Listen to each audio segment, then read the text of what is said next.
because you're carefree and you're cult? I don't care how many times the endless eats me. This just in. Time is repeating.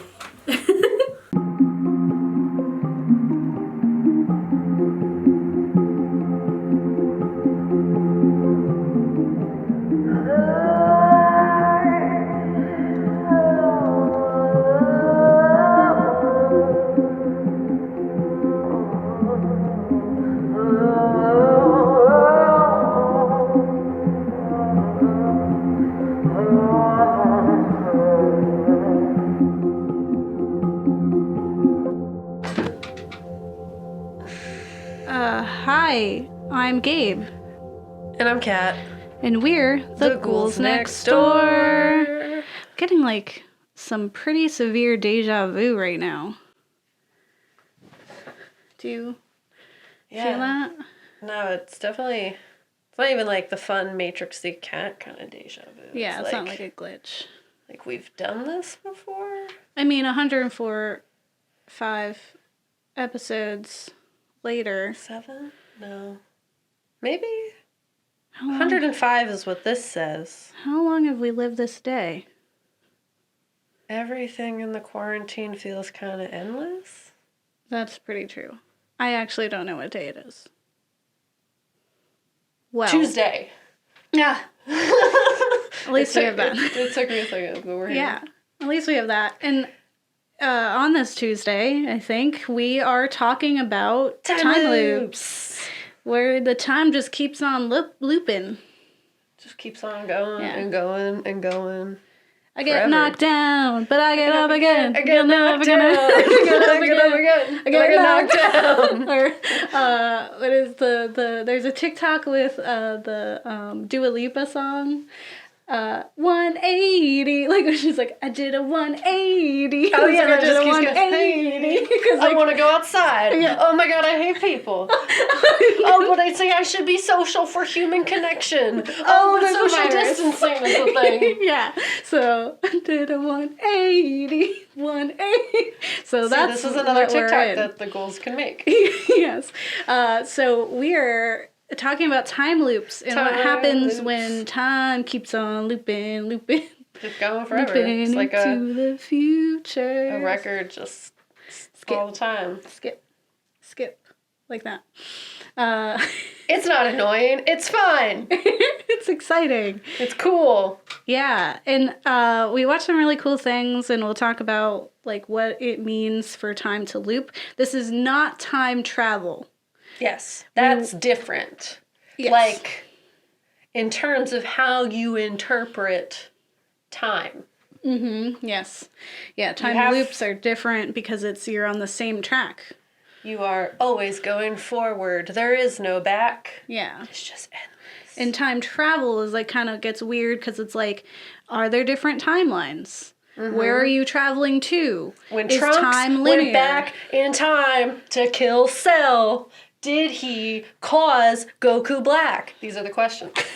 Those are the questions we will ask on a later episode. Not this one, sorry. Today is about time loops. Yeah. Not about time travel. Sorry. That's all I wanted to say. I got really excited because I thought we were going to talk about my favorite character on Dragon Ball Z. Yeah. We will talk about time travel later, so stay God. tuned. It'll be fun. What if I dress like Trunks? Yeah, so you can go on your rants. It's pretty cool.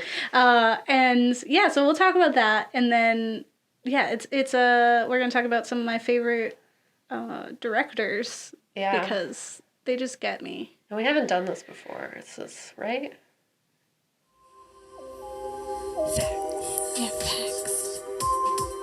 We tell you facts. All the facts. We're gonna do it again, I guess, or first time. I don't know. Time, definitely. Never did this before. Guys, guess what? There's a lot of films and shows, just media in general, that use time loops as a mechanism to tell a story. Mm-hmm.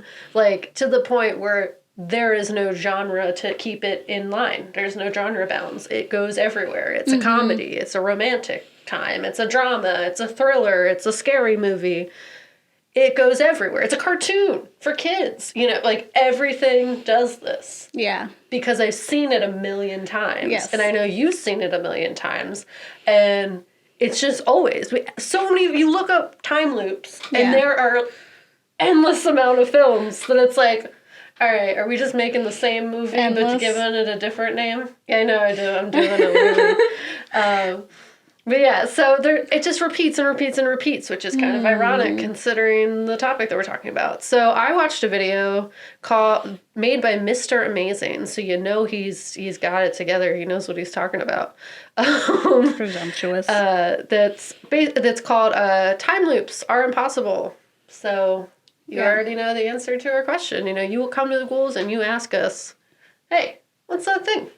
Is time loops real? What are time loops? How time loops happen? Yeah, how be? Do they What? be? What? Time loops, eh? How What's we up go with back time in time? loops? Is there a back in time? What is time? We don't know. All I'm saying, it's impossible. Yeah, so Mr. Amazing says it's impossible. So basically, when I watch Whatever this... Mr. Amazing says, I believe. It's facts. So, I will say, I watched this without audio and read only the subtitles. Yeah. So... We don't know what he sounds like. I retained a decent amount of it, but there was definitely a handful of it that I just straight up, because I was not good at science, did not understand. But the gist that I'm going to pull out of it that I can understand is that, like, one, the 90s are where it was at. The 90s is when all this stuff went down, and there are a lot of reasons for that. That's when everyone was graced with our presence. I know. It's so great for the world. But yeah, it's like this idea. And so he goes on to kind of explain kind of what time loops are, in that there's no past, present, or future. It is kind of just like an endless moving forward, and that everything within that is inevitable. Yeah, it's predetermined. Yes, you think you can go back in time and fix the problem, but you going back in time is what the problem. Facilitates the problem. It just there's no cause or effect. It's literally just pushes the problem. It just does it. Yeah. Like you thought you were cheating fate or looper, you're trying to like fix it by going back in time and helping and doing this, and you're actually just doing exactly what the time monsters want, which is push forward this inevitable story, thinking you know better, because that's what people do. We think we know everything, we don't know anything. And we think we got it. We're like, we're so smart. My ego's so big, I know what stuff is. Yeah. I totally can go back in time and prevent this big problem where it's like... Imagine me go back in time. You're the reason bad stuff is. Oh, me? Not you specifically. Not you specifically. But yeah, so it's essentially, like, no matter what you do, you kind of get looped into this world, obviously time loops, where it just keeps going and going. You can't go back. There's no past. There's no present. There's no future. There's just forward. Yeah. Just this. So I'm going to use my favorite movie's predecessor as an example. He did not use this as an example. I came up with this myself from my brain. So you're welcome, and we're going to continue. So the first Terminator film. So essentially, if you don't know what this story is, if you've been living under a rock in the sci-fi world, John Connor is from the future. He is the one who saves humanity from the robots. He leads an uprising. It's a grand old time. Yeah. He has to send Kyle Reese back in time. His BFF.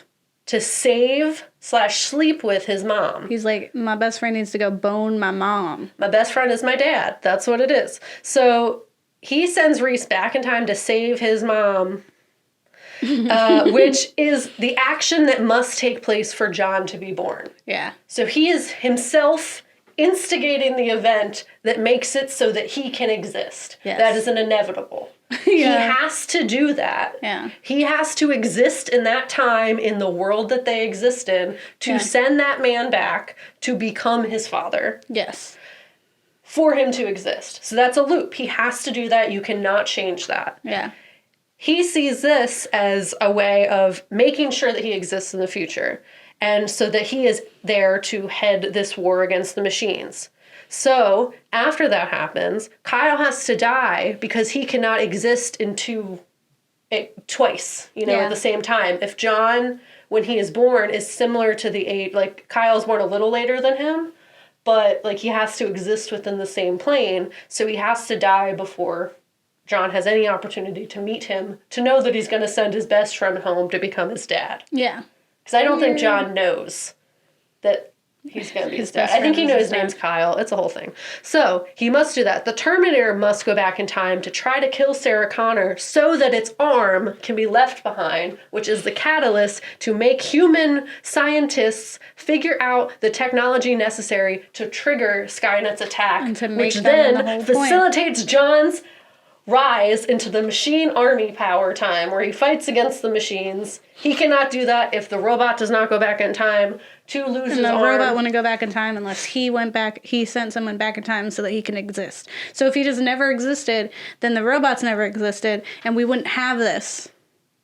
So John Connor sucks. Well, yeah, so the second movie basically throws it out the window. It's like, no, you can go back and change stuff, and then they tried to fix it in the third movie, saying it's inevitable, it's going to happen anyway, and it was really dumb.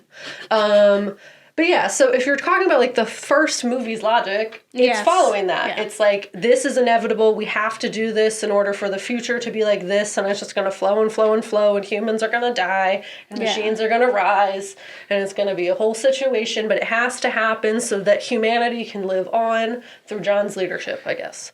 So he does not talk about the Terminator in his video. He kind of starts talking specifically about 12 Monkeys, which is the story about the guy who goes back in time to stop the pandemic from being released. And he remembers as a child, his name is Cole, which is the name of my brother, which I thought was fun.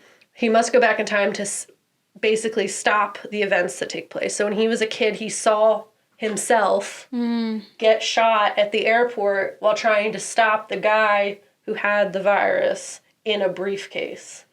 So essentially, he's going back in time thinking he's going to fix the event that he witnessed as a child, where he is the one who he sees die as a child. So he's just inadvertently just continuing this loop. He cannot go back in time and fix anything. We see it in Looper. I'm spoiling a lot of movies, y'all. But it's in so many movies. We have a Groundhog Day of it in the Russian Doll show that's on Netflix. It's in so many, it's just the theme of so many films. And I don't think it's because we have this collective fear around it. I think it's more so if you had the power to change your fate. If you had the power to change your fate, would you? There you go. So if you had that power, would you use it? And where did this come from? Like, why did we it's existed for a while. There's lots of philosophers and Buddhist monks and stuff like that who've thought about this for a very long time, and there's lots of history behind it. But I got an article specifically from Irish Times called Time Loops, the plot device that comes back saying, like, again and again. A different time period that was Irish. I didn't realize that was the publication, and now I got it. It's called Irish Times. It's like, okay. So, the author of this says, like zombies, another idea that refuses to die, the time loop has shown itself to be a simple yet malleable conceit. It's comedy, it's horror, it's dark, it's ridiculous, it's riffs off the human desire to wipe away mistakes and adds to the torture of knowing nothing you do will matter. It allows for themes of life, society, time, routine, drudgery, dreams, and nightmares, and the individual's struggle through it all. So they go on to argue that this started in the 1990s when we kind of got the idea of the multiverse, as well as the birth of video games. Because video games, what do? You keep playing. You play, you die, you revive. You come back, you play again until you win. That's the whole thing. Yeah. You want to win. Yeah. So the idea of time loops, other than like the existential dread that it never ends and just repeats over and over again, is that you eventually can defeat it. I think there's like a hope element to it. So in Groundhog Day, I'm going to spoil it for you, since you don't want to watch it. Does he like becomes a better person or something? Yes. He gets the lady. Yes. He fixes all the mistakes of the before time so he can be happy. Gets out. At least I think. I haven't seen it in a very long time. That's my guess of memory. Yeah. So yeah, it just kind of repeats and repeats and repeats. But I don't think this exists. I think when we're gone, and it's fine. Yeah. And if you're stuck in that literal hell, that's like, you have to kind of think about why you're there. Yeah. And I mean, there's stories online of people claiming to experience time loops. I'm not saying you're wrong. I'm saying maybe your mind really convinced you that that was happening. Maybe it was happening to you. I am not a great creator of things. I don't know. I did not make this Earth. I did not make the Big Bang. I did not make black holes happen that twist quantum time and space or whatever. I don't know. I didn't do none of that. So I don't know. I can't tell you if it's right or wrong. What I can tell you is I don't think it is. Okay. My opinion. Yeah. We don't know if it's right, but what I'm saying is I don't think so. Yeah. I just think, like, if it's inevitable, all right, fine. Then just do what you're gonna do. It doesn't matter. Where it's like, yeah, you think you can go back in time and kill Hitler and then fix it so that the Holocaust never happens. No. Just live your life. Try your best not to suck. Because you thinking you know everything is the problem. Yeah. That's humans' problem. We think we know everything. We don't want to apologize. Our egos are huge. So just go about your existence. Just try not to suck. Yeah. Don't try to change anything. If you find out you're going to die in a week from this app, you just go to the thing you were going to do anyway and die. It's fine.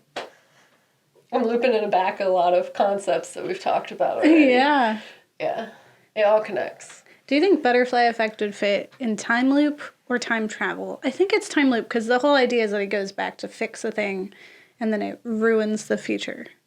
Well, okay, so I actually would argue it is time travel because he is able to change the paths. Where time loops is you can't change it. You just you do it, it's dumb, everything. Yeah. All the things you're doing were already destined to happen, even though you think you're changing it. Yeah, so travel is okay.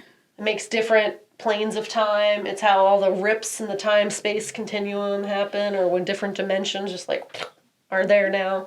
Yeah. You went back in time, so now you're your own grandpa, Futurama.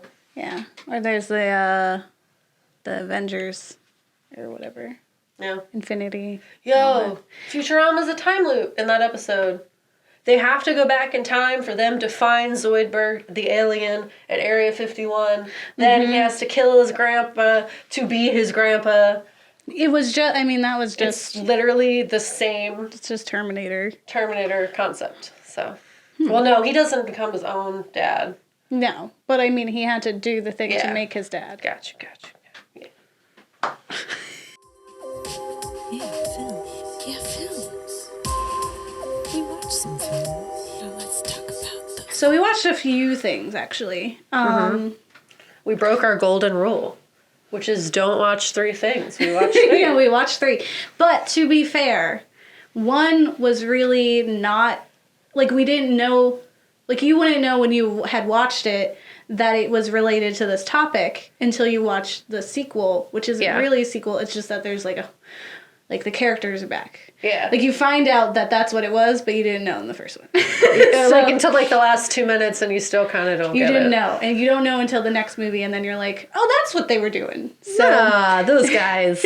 So, what we are going to talk about is Resolution and the Endless by directors Justin Benson and Aaron Moorhead, who we've talked about before, both in, we talked about Spring, which was by them, and also we've done The Endless before. Yeah, we've talked about The Endless before. Yeah, but that was during a time where we just kind of threw a bunch of films and ideas together, but we were, sick. We've talked about it before. We were, unwell, and so we just did a bunch of episodes, and so we didn't really remember. It was for our cult episode.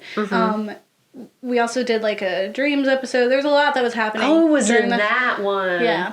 Yeah, we were sick. And the only one from that series, series, I would say to watch or listen to is our demonology episode, because that's where we talk about Ed and Lorraine Warren. And demons in your pants. We're helping you. We're helping you. So, let me tell you what these 2 films are. So, in Resolution, it is from 2012, and it features a man imprisons his estranged junkie friend in an isolated cabin in the boonies of San Diego to force him through a week of sobriety. But the events of that week are being mysteriously manipulated.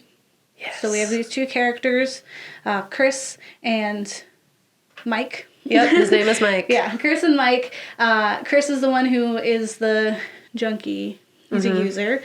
And he is living his life. He's pretty much fine. Yeah. But Mike gets this mysterious video in the mail, and that leads him to go and decide to force his friend into sobriety and handcuffs him to the wall for a week, because that's not how that works, first of all.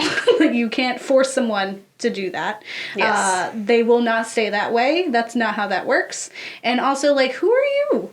Who do you think you are? So there's a lot. Yeah. It was 2012. And I'm not trying to be making light of that topic, but also, if you do that and you happen to be getting trapped in a time loop, Yeah. that person just has to re-detox every single time. and So that's it's like the super weird. worst thing. Yeah, it's That super is rude. literal hell. So Yeah. Yes. And then the other film, and the reason why they're connected, is that these two characters of Chris and Mike are featured in The Endless, which again we've talked about, but I'm going to revisit it and I'm going to have fun because now I remember things and I'm here. We don't have and we're fever actually brain. talking about it because we were talking about the cult in the occult version, but this time I'm talking about like the actual the whole loops. time loop situation. So, The Endless is from 2017. So, as kids, they escaped a UFO death cult. Now, two adult brothers seek answers after an old videotape surfaces and brings them back to where they began. And if you were paying attention to what I just said about resolution, there's a videotape. And the Also- videotape tells them, or like you said, influences their decision to now be in this time loop, right? Because there is something that is bigger than them that is controlling it. If I told you you were going to knock over the lamp, would you have knocked it over? Yeah.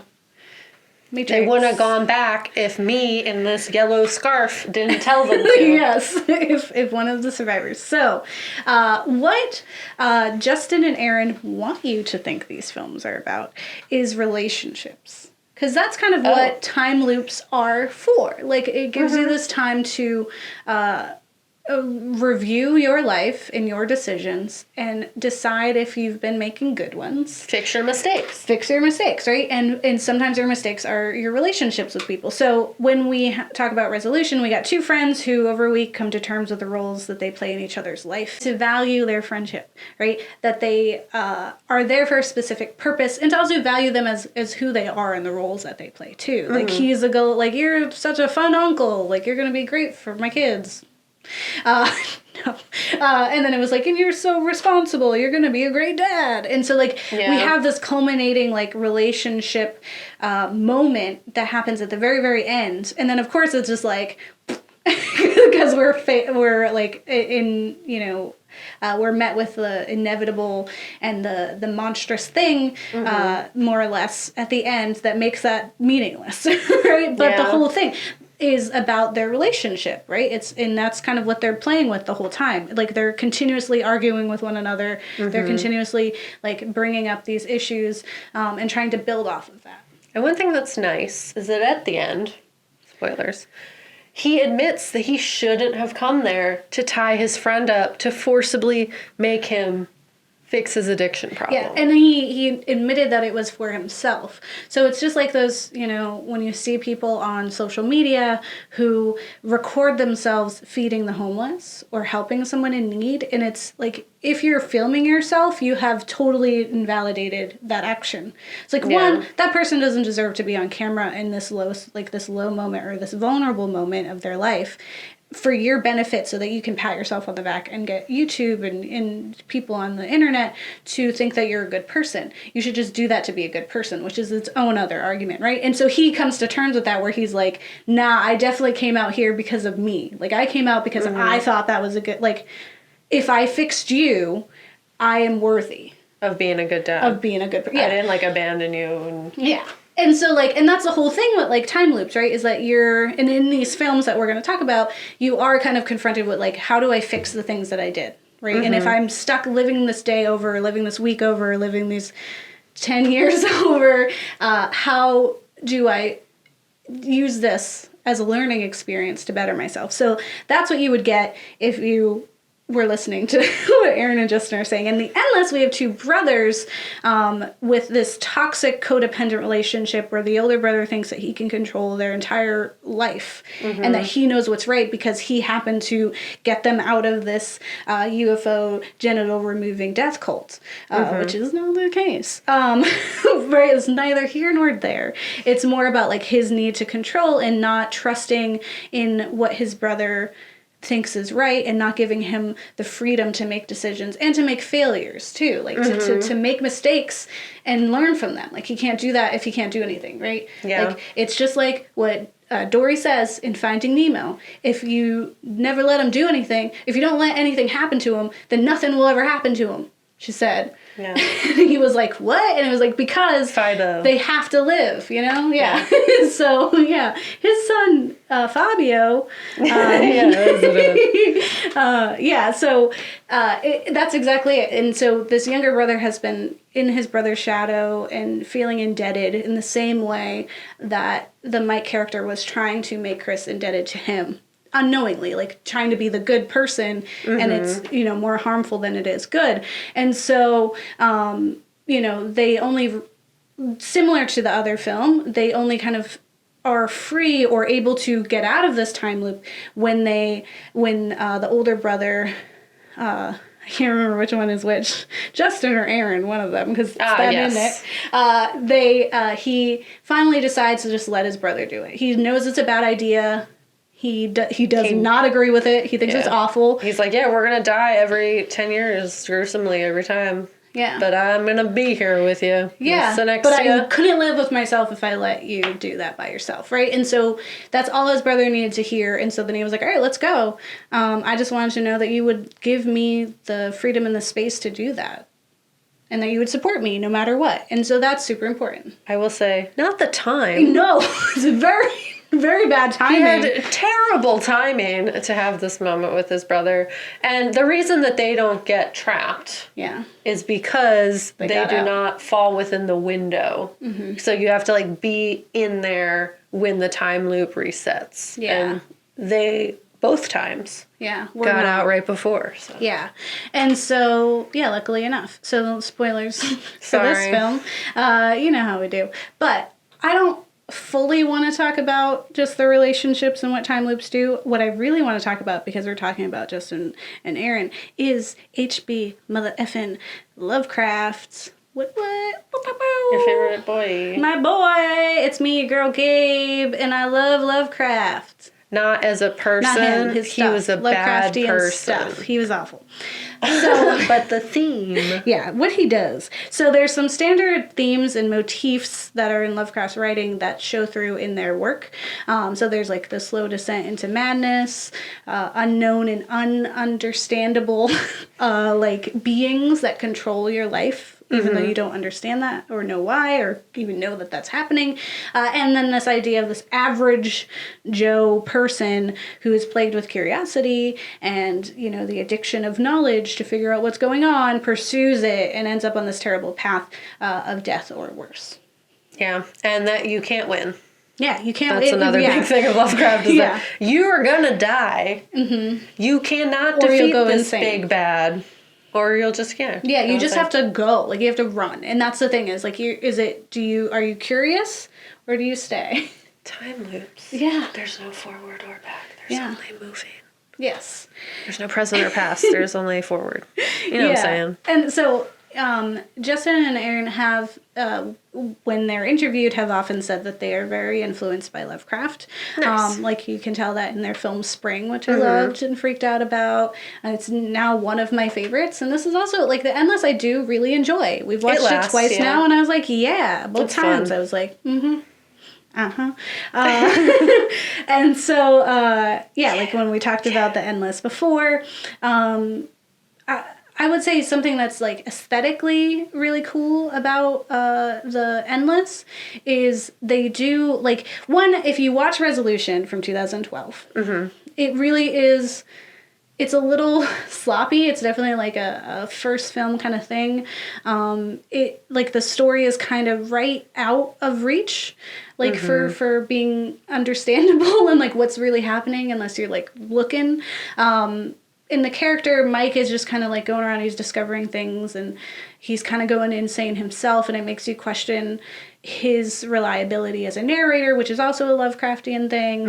And so, like, Chris even confronts him all the time, like, I think you're making this stuff and putting it in front of us. Like, I'm going through a detox over here. I am in literal hell, and you're like leaving me. You changed me here, and then you're leaving me, abandoning me to go on your goose chases. Leaving him in a place where multiple people are trying to kill this man. Yeah. You are just leaving him conveniently tied up and unable to defend himself. Yeah, with no weapons. His guns are in the basement. Like, yeah, no way. Down. Not even a basement, it's just like down. But it is fun how when you go from the resolution to the endless, you gotta, if you've seen the resolution first, you get to see all the little hints that they left you. Yeah. When you're watching the endless, you're like, oh yeah. Yeah. Gonna tweaker. That's Mike. Yeah, and or not Mike. The other one. Shitty Carl. We actually get to see him, and he was just mentioned in Resolution. Yeah, that's cool. And like there's all these times where there's like callbacks, which is really fun. Yeah. And it's like it's a cute little like here's our world. It all exists together. But it's like low budget and it's cool. But in this newer one, you can really see their growth as filmmakers, cinematically. Like there's some really cool things that were happening in Resolution, but in Endless, there's some really cool things where whenever there's like something suspenseful or like something that you don't understand or something that's going to be like it's eerie and unsettling. Like it's not scary like jump scare. It's more like is real and how do you fight something like that? And you don't like no one has ever like I'm gonna battle this thing. They're always just like this sucks. You should leave before the loop resets. Yeah, everyone's like don't do this, right? Stop asking questions, just leave. But they do this cool thing with like their cameras, so they have this like really intense like wide angle that's kind of discomforting, so you can kind of see everything but you're not seeing everything. They do this kind of sort of fisheye effect that's a little like but not enough that would be like gross or make you feel sick, but it does make you feel uneasy, like because you're like this isn't right, this isn't how the eyes see. And they also use weird. Like vignette like to really like emphasize what's happening in the center of the screen, which is usually emotion and our characters like just battling internally what they're going through. So there's like some really cool things cinematically that I really enjoyed. And the story itself, and seeing a cult, which is what we talked about in the occult episode, that wasn't villainized in a way, like it was more about like that. I mean, they were right. Like as far as cults go, this one was correct. Wrong. And I mean, they were to succumb to this monster really sucks, but they got the better end of the stick in that their loop is long, and it's that whole idea of like 10,000 hours where each one of them had a craft and something they wanted to be the best at, and now they have infinite time to do that. It's like, for what? I don't know. But that's what they wanted, and that's what they have. And they have each other, and they just keep doing it, and why not? Like, if you're stuck in a loop, I'd rather be in that one. Yeah. Than where Carl was, where he was dying every few minutes, or like hour. 3 hours. Yeah, 3 hours. And then there's that one guy who's like seconds. Like, he pops in, he dies. Pops in, he dies. Pops in. Like, that one's terrifying. That's the worst. And then... How do you even end up in that, though? That's what's wild. Like, where... Yeah, how it happened. And then Mike and Chris are stuck in a week because that's how long the movie was going on. And you kind of, it's cool to see like what happened to them, because it was left with this cliffhanger of like, what? Who are they talking to? What? Like, oh, this is about Lovecraft stuff, and I didn't know really. And then you do. And it's also cool that there's like this being that like is forcing them to create stories, which is such a cool, like, that they're giving motivation to this unknown being. I think it was super cool for something like, and it's super scary. I'd say like top 10 most horrific monster that I've never seen. Yeah, like, I do not know what it looks like. Oracle style like leads the way. It kind of shows the options of the ways that their fate could twist towards, and lets them like redirect themselves so that they can die however they want every time. Yeah. And either you, in the idea is that you either kill yourself to, do it, or it kills you, right? And that's kind of like, our friend Travis was like, what's the point? Like, nothing matters at that point, so what does it matter that you kill yourself? But at that point, I mean, as humans, that means a lot to us. It just means you're still fighting. Even if it's not a decision, it's a non-decision. It's like, well, you don't get the satisfaction of that. Like, you can stick me here and keep forcing me to do that, but you don't get the satisfaction of doing it for me. Yeah, you don't get to take me out. So, and that's like, little victories. Do you want to tell them what this one's about? Yeah, we also watched another thing. We watched Triangle. It's from 2019, directed by Christopher Smith. A group of friends suffer a yachting accident and take refuge on a cruise drifting on the open sea, but quickly realize they were better off on the upturned yacht. 2009. 2009. I added a 1 by accident. Okay, I was like, there was no way that happened last year. So, Triangle. Triangle is another one that I made you guys watch. It was fun. I had already seen it. But this one is going to be in the realm of, like, what are time loops for? And this one's very obvious in your face. I'm about to spoil you. So if you have not seen this film, I do really, really, really, really, really suggest that you go watch it, because it is great. I think it's fun. It's not, like, super deep, and it's not going to hit you emotionally the way, like, some parts of Endless do, or, like, make you kind of question the world, but it is fun, and it's like, what's happening, what's going on, and it is a little gory though too. Yeah, so. I mean, I will say, if you ever watch a Ghouls episode, you should watch whatever the films that are mentioned in the description before you watch the episode. But definitely watch it, and if you're one of those people who needs, like, the spoilers to feel comfortable to go watch it, here you go. So what the Triangle film is about is purgatory or hell. That's what it's about. It's about, you did bad stuff, now you're stuck in this loop, this is what your punishment is. Literally, it is referenced in here because they use the Greek mythology about it. I'm going to get all into it, right? So there's a great article from the Den of Geeks where they explain, it's called I forget what the name of the article was. Oh, Triangle, Examining a Modern Classic Horror Thriller by Ryan Lambie. So Ryan says, while the movie doesn't spell it out plainly, the suggestion seems to be that back at the beginning of the film's events, Jess accidentally killed her son in a burst of rage. Shocked and dazed after this act, Jess then boarded the boat with Greg and Victor. Victor notes the strange way that Jess acts, and then having committed the terrible sin of killing her own son, Jess is fated to experience the same emotions of guilt and desperation over and over again. Triangle's recursive story and the themes of sin and punishment are underlined by one character's pointed mention of the Greek myth of Sisyphus, the king who is sentenced by Zeus to push a boulder up a hill for all of eternity. So if you're unfamiliar with Sisyphus, he cheated death twice. One of the times he had told his wife, as like a test of her love, that once he died, she needed to throw his corpse out into the city, and that his idea was that if she really loved him, she wouldn't be able to do that because she loved him too much, and then she did it. And so he pled with Persephone, which is Hades' wife, and said, let me go up there and talk to her, I'll be right back. And so they were like, sure, and then he didn't come back. And so then when he finally did die, he was punished to push this boulder up the hill, and then right when it gets about to get to the top, it rolls back down. And so he has to keep doing it. So he is in a time loop. Yeah. And it's a punishment for doing bad stuff. And so in this, we have a lot of, because there's a lot that's going on. So we have the story of a woman, and we're already uncomfortable with what's going on. Because she's very tired, ragged looking already. Everyone else is fresh, and they're about to get on this yacht. Yeah, she looks like she hasn't slept in 24 hours. Yeah, and the young Hemsworth boy comes by, and he says, like, she's not doing well, essentially.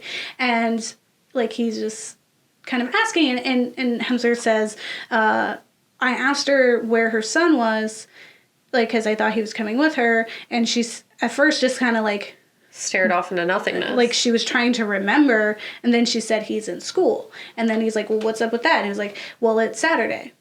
Yeah. Why would he be in school? And it turns out he's autistic, so he might have a special school that he would go to. That's what they use as justification. Greg decides is what happened. We find out that is not the case, because she is in this loop. It is a really good loop film. because I just love like puzzles and I love things unfolding and I love the whole like something's happening. It's like, why did that happen? And it's like something over here. Like, what did that happen? Like, and then you start to see and you're like, oh, that's the keys. You know? Yeah, you see all the things connect and it's really fun because like you have the moment where it's like, how did he get hurt if no one touched him? And then you see her 20 minutes later. Yeah. Accidentally hurting him. Yeah. And over and then someone else kills it. Like, yeah. So the whole thing with this is that we have this character, Jess. They get onto this boat, this yacht, and then a horrible storm happens. And then they are upturned and they're floating on this upturned yacht. And then they see this big cruise liner. And they're like, we're saved. And then they get on there and then everyone starts dying from this masked villain. And then it turned out she's the masked villain, but it's other versions of her. And then she keeps getting stuck in this loop that every time they all die besides her, they come back up on the boat. Yeah. And so then it's like, ah. So there's this really great, I was Googling because I was just like, I knew like all, like when you watch it, you know all the different loops. But there was this really, really great reply on this Reddit thread from Reddit user Ataramos, who says that Jess, along with her friends, are in a triple depth recursion hell after dying at sea, Heather being the only survivor. So one of them is not with them. She's presumed dead, but she actually is the only one who lived, right? The cab driver at the end of the movie is death, and this eternity of violence is her punishment for murdering her son, Tommy. Crazy, but that's less of a stretch than you might think. And so there's like this whole scene where like they're in the water and it's clear like, so one, Jess is dead before this whole thing happens. She dies in a car accident. Then they die in the ship at the different times, and there's a couple on there who drown inside the thing. He gets flown, like him and Hemsworth get thrown off the ship, but then Heather had like been shoved out the window, and so she had actually ended up surviving. So these people are in their death forever. Because she was like the add-on that was worthy of life. Yeah, she just she was fine. Well, the other friends she was suck, good. She was so good. Yeah, she was a good girl, and she was like, yeah, she was like, I'm not getting in the middle of this. Like, that's not what I'm here for. The reason why one of the things that clue you to this is that the time on Jess's watch is the same time that she died. So it says 8:20, right? So that was her car crash on the way to that with her son's body in the trunk. Later, it's her body in the trunk, but in the first iteration, it's her son's body in the trunk. Oh, I didn't catch that. Okay. Well, we're gonna have fun. Everyone else has a different time. So Greg's watch is 11:30, which is the time that he died and the boat sank, right? The reason why these two times don't make sense unless it is this is that if her time says 8:20 and then she got to the boat, so say they left at 9, she was asleep for a few hours. Like, it doesn't make any sense for like when the times stop. Yeah. And the time is the same. Her time is the same that's on the ship. It matches her time and not his because it's her specific hell. Yeah. So there are essentially, according to this Reddit user, 3 different Jesses in this cycle. So essentially what we have is like the Jess that we follow ends up on the ship, and there's 2 other Jesses already there. Yes. So there's a Jess that she has to fight at the end and throws over the board, right? But there's also another Jess that had killed other people and is still hanging around by the time she goes into her second thing and becomes that other Jess. Yes. So it's like this... This sounds crazy. There's a lot of them. This sounds crazy. So one Jess dies on the ship and is killed and thrown overboard by another Jess. This is Jess the son murderer, the first Jess. Yeah. So there's when we finally get out of the time loop, or we think we are, and we go see Jess, she's in a dress. And so there was like all these questions of like, why did she change if the whole reason that the son spilled the ink on her is because he saw a version of her? Yeah. Right? So she should not have, like, the first Jess should be in a dress and should be on that ship. And also the son should be on that ship. Why was first Jess never in that dress and never with her son? And the reason is that she snapped on her son, killed him, had to change her dress into the outfit, has the body in the back, ends up in the crash. Yeah. So that's first Jess, right? She has the car keys because she was in an accident. So this Jess murders Tommy. She is undistracted by the doorbell. Because remember, that's the whole thing, is she ran, like, I was even saying, like, why does she ring the doorbell? There's no reason. And it's because she knows that she killed her son. So she has to distract herself from killing her son so she can kill herself. Yeah. I sound like a crazy person. You have to watch this film and then listen to this episode. So she changes out of the dress. She puts her both keys in the pocket. Blah, blah, blah. She ends up dropping her keys in one of the cycles so that cycle 2 Jess can find them. Because I was like, why is the keys here? Like, it doesn't make any sense why the keys would be there. It's because of first Jess. Anyway, when having an encounter with Victor, she's interrupted by cycle 2 Jess storming through. So that's like the Jess that we follow from the beginning, is cycle 2 Jess. Yes. She encounters cycle 3 Jess, and just before killing cycle 3 Jess, who she thinks is cycle 2 Jess, learns that she is attempting to save her son. Yeah. So she learns this. Cycle 1 Jess murders Sally, who crawls into the same place. Mm-hmm. So there's like this thing where there's a bunch of Sallys who are stuck. There's like a bunch of them, like just a all dead. Large heap of Sallys just laying there. It's sad. Yes. Lots of seagulls. So cycle 1 Jess interrupts herself from murdering Tommy and kills what would have been recurring cycle 1 Jess, thus becoming cycle 2 Jess. So that's like her the first time she murdered that, she becomes now the new one that we're following in the first time. So cycle 2 Jess is Jess in the movie. This Jess jumps overboard and does not mention that she's saving her son as she's going over. So cycle 2 Jess dies in a car accident and is brought back to the harbor by the driver, who is patiently waiting and is 100%, what's his name, from Greek mythology that I'm forgetting his name again. The guy who waits by the river Styx. Someone remembers it. And he drives her there, and he says, like, I'll keep it waiting, and she says, I'll be right back, which is just like Sisyphus said, and he didn't come right back. Oh my god, this is real. So this Jess kills Victor by accident, remember? Yeah. But remember, there was a Jess that was hiding when she fought Victor. And then that is cycle 1 Jess, while cycle 2 Jess is killing Victor by accident. And that's the Jess that saw Victor being killed and was like, what the F? So, and then in this movie, Jess shoots Sally in the theater, picks up the keys dropped by cycle 1 Jess, and then ends up dropping them for cycle 3 Jess, blah, blah, blah, blah, blah, blah. And blah, blah, blah. I'm going to move on. There's a third Jess, and this one jumps overboard and does mention that she needs to save her son as she's going over. And this is the third Jess, and this is Jess the murdered. So cycle 1 Jess is interrupted before murdering Tommy and comes across dying Sally and tells her that she is not the murderer. Cycle 3 Jess's head gets clipped when she attempts to later kill Sally in the theater and finally dies to cycle 1 Jess's crowbar. So if you watch the movie, that makes sense.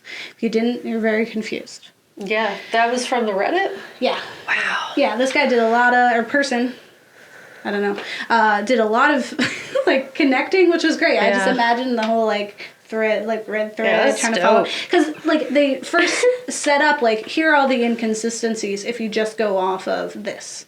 And so then they're like, so we deduce that there are 3 different Jesses. And then if you go off of the fact that she killed her son and now she's trying to fix it. And then we have this whole thing where she does all these things. And then at the end, she thinks she is out of the loop. She thinks she fixed the loop. She goes and kills the bad version of her, cycle 1. And then tries to save her son. And when she's driving, she hits, there's a pigeon or something that hits the windshield. She throws it, and there's a whole pile of them to show her, just like the Sallys, that this has happened and that she is not out of the loop. And then she still like replicate, and it's because she hasn't changed as a person. Like the fact that she has it in her to murder, like we see that. Like at first we're like, what? But she clearly has it in her to murder. But we know that because when she's in the car, she's still like kind of agitated and yelling at her son, which causes the accident in the first place. So it's like she just like she hasn't learned her lesson, so she's always going to be stuck in this loop until she finally like just addresses that she was the problem and how to fix that, just like Groundhog Day. But like she doesn't get enough time before fighting begins to get there. Because like, her loop is short. It's not really about like, because it's just punishment. It's not supposed to be a lesson. She's not learning. It's just that this is what her punishment is for that horrible act. Because if you think about it, just child abuse is not enough to warrant like her being stuck in the loop. Yeah. Like, there's no way that she would be the pivot of this whole thing unless it was actually murder. You know what, honestly, though? All the Jesses. Chill. Yeah. Like, one of them just talks to the other. Yeah, like, don't jump immediately to murder. I get why they got there. I'm just saying, like, if she chilled for a second. Yeah. And that's the thing is, like, it is really exciting to kind of see her, because the whole time you're really like, how does she get to that? Because the Jess that we're seeing is this, like, feeble, gentle thing, and then, like, you see her slowly kind of just being like, like, she fights it every step of the way until she can't anymore. Yeah. And then she just ends up that way. So it's like, it is really, really cool to see that, and the you know, the surprise ending that she was, like, not as great as we thought really makes you look and examine the whole film over again and be like, she really, like, no wonder she got to that point. Like, she'll do anything to get to her son or to do, like, to redeem herself in this way. Yeah. So, yeah. Feelings. Yeah, feelings. Yeah, I said feelings. So, if you like it, it's the brothers, Aaron and Justin. Because they got out and they had a relationship. They fixed it. They learned, albeit at the worst time, to his brother about his feelings. Let him have autonomy over his own life. Yeah. Did let not him make try the mistake. to change him. Fun fact, my granddad said this once. Yeah. Many times, actually. That people rarely learn from other people's mistakes. They have to make their own. And that it's a very rare kind of person who can witness someone else go through something difficult and learn from it to act differently. So, Yeah. he needs to let him make his own mistakes because he won't learn He'll any never other learn. way. He'll always And that's why we wonder. want to do it. That's why we want Yeah. to make our own mistakes.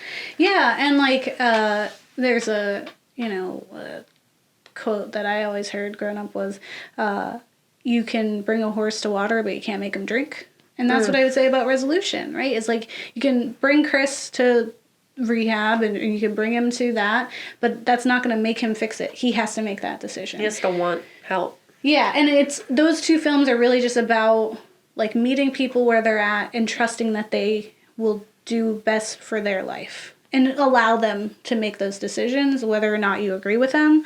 And just being there and being supportive can be enough to help them, right? Like, offering an opinion of, like, you know, like, I think this would be best, or here's my suggestion, but not being like, I'm forcing it upon you and you have no other choice. Because essentially, the older brother was this monster, right? Like, he was the human version of this monster because he was making the choices for his brother. Like, he was taking that from him, just like this monster was doing to all those people. Yeah. That's What if we don't like it? And if we don't like it, it is cycle 1 Jess, which is the Jess that caused this whole thing. She murdered her baby. She murdered her son, Tommy. Not Timmy. Tommy. Same thing. Same kid. That's why he ends up dead. Poor baby. So, yeah, if you don't like it. So, for the idea of time loops. I feel like, honestly, life's gonna go how it goes. Just live. Yeah. Don't try to change stuff. So I guess, like, in that way, it's like time loops where you're trying to change stuff because you think you're all-knowing or smarter than fate. It's dumb. But if you're just gonna, like, be here for the ride, whatever it is. I'm not saying don't fight for stuff, but, like, don't think you know everything and can, like, alter the course of time. Yeah. You human. What? Ridiculous. Who are you? Oh my god. Who do you Everyone has think so you much are? pride. Yeah, I think, like, for me, time loops are definitely a cycle 1, Jess, because it's you don't really, the odds of you improving and fixing it from living over and over is not, like, the point is that isn't the point.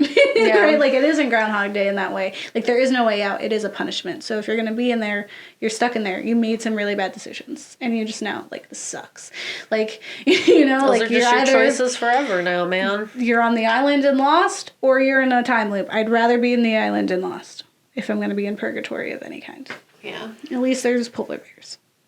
Yeah, and just, like, honestly, sometimes bad stuff happens. And it's, who are we to decide Yeah. that it wasn't supposed to go how it went? Yeah.